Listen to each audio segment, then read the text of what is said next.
course, I'd love to. Let me know what topic you'd like to debate, and we can dive right in. Feel free to set the scene, and we'll get started. Okay, for our topic would be like in Scratch. What game would you make in Scratch? Like you can make any type of game as long if you can actually do it or have the right amount of knowledge to actually make it. That sounds like a fun topic. All right, I'll take the stance of creating a puzzle adventure game in Scratch, focusing on problem solving and exploration, and you can pick any other type of game you prefer, like a catching game or a platformer.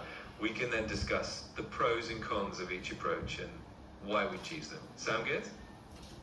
Good. Okay, I would pick a catching game. So tell me, what is the pros and cons of your puzzle solving game? Absolutely. So for a puzzle solving adventure game, one big pro is that it really engages players' critical thinking and creativity. It can be really rewarding to solve puzzles, and it can keep players engaged for longer periods. On the flip side, one con is that it can sometimes be a bit challenging to balance difficulty. If puzzles are too hard, players might get frustrated, and if they're too easy, it might get boring. But overall, it can be super fun and satisfying. The pros and cons of my catching game, well, the pro would be like, well, you can actually use like both AD and the left and right arrow keys, which is pretty cool, and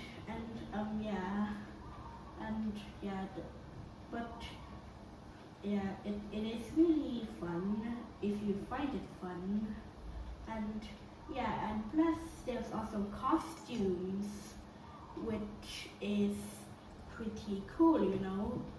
Like there's like normal apple, ruby apple, golden apple, diamond apple, and emerald apple, which I made. And also I'm talking about a game that I made previously and still working on it.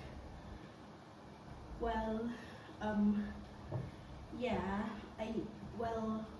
a big con is like it uses a lot of time thinking and lots of coding, and but it's pretty easy as long as you know how.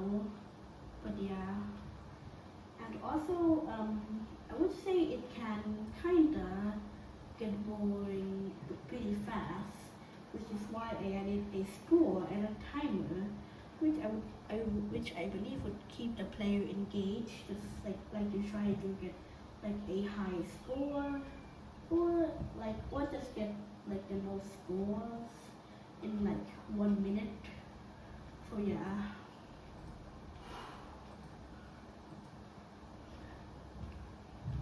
Absolutely, that makes a lot of sense. The catching game definitely has that immediate, quick-paced fun, and adding those costumes and a scoring system definitely keeps it engaging. And I totally get that it can be time-consuming to code and design all those elements. Each type of game definitely has its own unique challenges and rewards, which makes it really fun to explore.